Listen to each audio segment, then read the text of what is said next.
வணக்கம். பரபரப்பு மீடியா செய்திகளுக்காக நான் ரோஷன். அமெரிக்க ஜனாதிபதி உலக நாடுகளுக்கு எதிராக தொடங்கிய வர்த்தக போரில் 4 தரப்பினரை எதிர்கொள்ள வேண்டியுள்ளது. முதலாவது அமெரிக்க எல்லையில் உள்ள கனடா மற்றும் மெக்சிகோ, இரண்டாவது 27 அங்கத்துவ நாடுகளை கொண்டு ஐரோப்பிய ஒன்றியம், மூன்றாவது சீனா, நான்காவது மீதியாக உள்ள நூற்றுக்கணக்கான உலக நாடுகள். இந்த நான்காவது வரிசையில் உள்ள நாடுகளால் ட்ரம்புக்கு பதிலடி கொடுக்க முடியாது. முதல் 3 வரிசையில் உள்ள நாடுகளில் 2 நாடுகள் பதிலடியை அறிவித்து விட்டன. ஒன்று கனடா, மற்றது சீனா. அடுத்து ஐரோப்பிய ஒன்றியத்தின் ஆக்ஷன் பெற வேண்டும். டொனால்ட் ட்ரம்ப் தனது வர்த்தக போரை தொடங்குவதற்கு சில வாரங்களுக்கு முன்பு கார்கள் மற்றும் தொழில்துறை பொருட்கள் மீதான 0% இறக்குமதி வரி ஒப்பந்தத்தை அமெரிக்காவுக்கு வழங்க தயாராக இருப்பதாக ஐரோப்பிய யூனியன் கூறியுள்ளது. அமெரிக்கா அதை பெற விரும்பினால் இப்போதும் பெற்றுக்கொள்ள முடியும். ஆனால் அப்படி செய்யாமல் ஐரோப்பிய ஒன்றிய இறக்குமதிகளுக்கு அமெரிக்கா வரி விதித்தால் ஐரோப்பிய ஒன்றியம் தன்னை தற்காத்துக் கொள்ள முடிவில்லாமல் காத்திருக்காது என்று கூறியுள்ளது. 0% இறக்குமதி வரி ஒப்பந்தம் என்பது அமெரிக்க பொருட்களுக்கு ஐரோப்பிய ஒன்றியத்தில் வரி விதிப்பு 0, ஐரோப்பிய ஒன்றிய பொருட்களுக்கு அமெரிக்காவில் வரி விதிப்பு 0. ஐரோப்பிய யூனியன் வர்த்தக ஆணையர் மரோஸ் செஃப்கோவிக் பிப்ரவரி 19ஆம் தேதி அமெரிக்க வர்த்தக செயலாளர் ஹவார்ட் லுட்னிக் உடனான தனது முதல் சந்திப்பின் போது ஐரோப்பிய ஒன்றிய கார்கள், மருந்து பொருட்கள், ரப்பர் மற்றும் இயந்திரங்கள் போன்ற பல்வேறு தொழில்துறை பொருட்களின் மீது 0 இறக்குமதி வரியை அவர் முன்மொழிந்ததாக கூறினார். அவர் மேலும் தெரிவித்த போது ஐரோப்பிய ஒன்றியம் பேச்சுவார்த்தைக்கு திறந்த நிலையில் இருக்கிறது. அதே நேரத்தில் எதுவும் விரைவில் முடிவடையாது. இப்போது நாங்கள் ஆரம்பகட்ட விவாதங்களில் இருக்கிறோம். ஏனெனில் அமெரிக்கா இறக்குமதி வரியை ஒரு தந்திரோபாய நடவடிக்கையாக பார்க்கவில்லை, ஆனால் தமக்கு ஒரு சரியான நடவடிக்கையாக பார்க்கிறது. ஐரோப்பிய ஒன்றியம் திறந்த நிலையிலும் பேச்சுவார்த்தைகளை விரும்பினாலும் நாங்கள் முடிவில்லாமல் காத்திருக்க மாட்டோம்.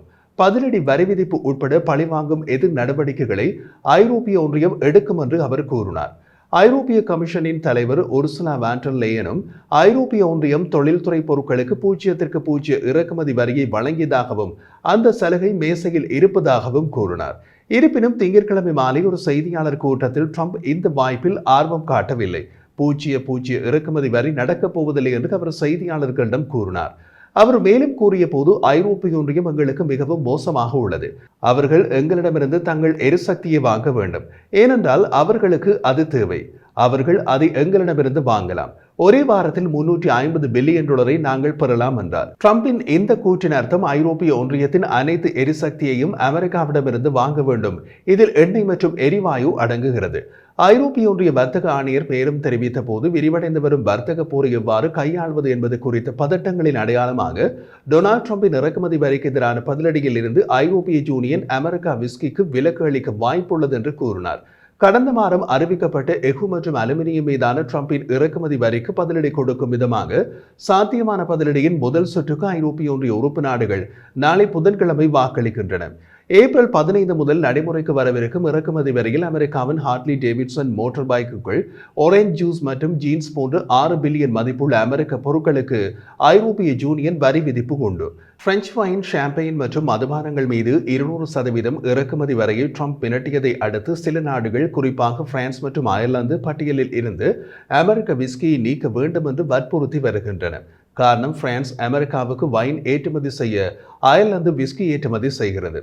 திங்கட்கிழமை ஐரோப்பிய யூனியன் ரோபியன் கமிஷன் துணைத் தலைவர் ஸ்டீஃபன் செஜோர்னே பிரெஞ்சு இன்டர் ரேடியோவுக்கு கொடுத்த நேர்காணலில் அமெரிக்க விஸ்கி வரி விதிப்பு பட்டியலில் இருந்து நீக்கப்படும் என்று தனக்கு நம்பிக்கை இருப்பதாக கூறினார். ஆனால் ஜெர்மனியின் பொருளாதார அமைச்சர் ரோபர்ட் ஹெர்பெக் விதிவிலக்குகளை வழங்குவது ஐரோப்பிய ஒன்றியத்தின் பதிலடியை குறைமதிப்புக்கு உட்படுத்தும் என்று எச்சரித்தார். அவர் மேலும் தெரிவித்த போது, ஐரோப்பிய பங்கு சந்தைகள் ஏற்கனவே சரிந்து வருகின்றன, மேலும் சேதம் இன்னமும் அதிகமாக இருக்கலாம். எனவே இங்கு முக்கியமானது தெளிவாகவும் தீர்க்கமாகவும் விவேகமாகவும் செயல்பட வேண்டும். அதாவது நாம் ஒரு வலுவான நிலையில் இருக்கிறோம் என்பதை உணர்ந்து கொள்ள வைப்பது. அமெரிக்கா தான் பலவீனமான நிலையில் உள்ளது என்று ஹெபெக் செய்தியாளர்களிடம் கூறினார்.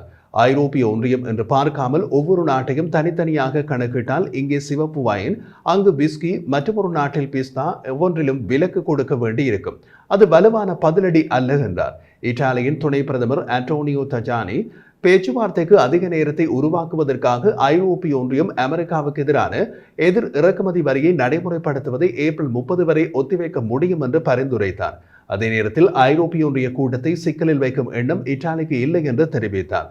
இத்தாலிய பிரதமர் ஜியோர்ஜியா மெலோனி திங்கட்கிழமை மூத்த அமைச்சர்களுடன் இறக்குமதி வரி மற்றும் இத்தாலியில் அதன் தாக்கம் குறித்து விவாதிக்க ஒரு கூட்டத்தை நடத்த ஏற்பாடு செய்தார். இத்தாலிய பத்திரிகைகளில் வந்த செய்திகளின்படி அவர் ஏப்ரல் 16ஆம் தேதி வாஷிங்டனுக்கு செல்ல திட்டமிட்டுள்ளார். மேலும் ஐரோப்பிய ஒன்றியத்தின் மீது விதிக்கப்பட்டுள்ள 20% இறக்குமதி வரியை பாதியாக குறைக்க ட்ரம்பை ஊக்குவிக்க விரும்புகிறார். இறக்குமதி வரி மீதான எச்சரிக்கை உண்மையான இறக்குமதி வரியை விட மோசமாக இருக்கலாம் என்று மெலோனி கடந்த வாரம் கூறினார். ஞாயிற்றுக்கிழமை தனது அரசாங்கம் நடவடிக்கைகளுடன் உடன்படவில்லை என்றாலும் இத்தாலிய வர்த்தகங்களை பாதுகாக்க அனைத்து கருவிகளையும் பயன்படுத்த தயாராக உள்ளது என்று கூறினார். நாங்கள் அமெரிக்காவுடன் அடிக்கு அடி அல்லது யூரோவுக்கு யூரோ என்ற விருப்பத்தில் இல்லை.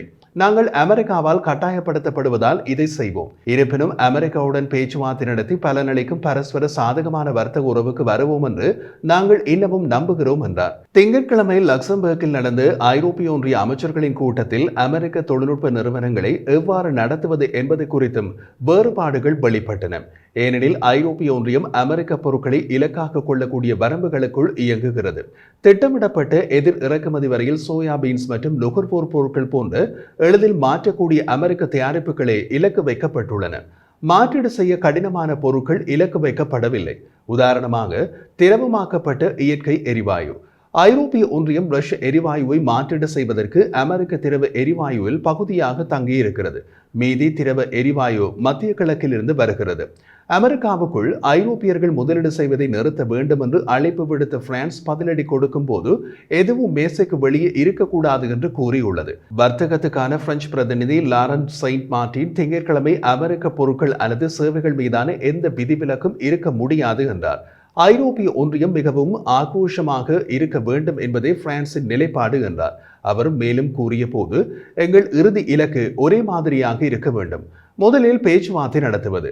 பேச்சுவார்த்தை நடத்துவதும் சாத்தியமில்லை என்றால் நிச்சயமாக ஐரோப்பிய யூனியன் எதிர்வினையாற்ற வேண்டும், உறுதியாக செயல்பட வேண்டும் மற்றும் விகிதாசாரமாக செயல்பட வேண்டும் என்றார். மொத்தத்தில் ட்ரம்ப் கீழே இறங்கி வரப்போவதில்லை. பதிலடி கொடுக்கக்கூடிய நாடுகள் மிக சொற்பமே.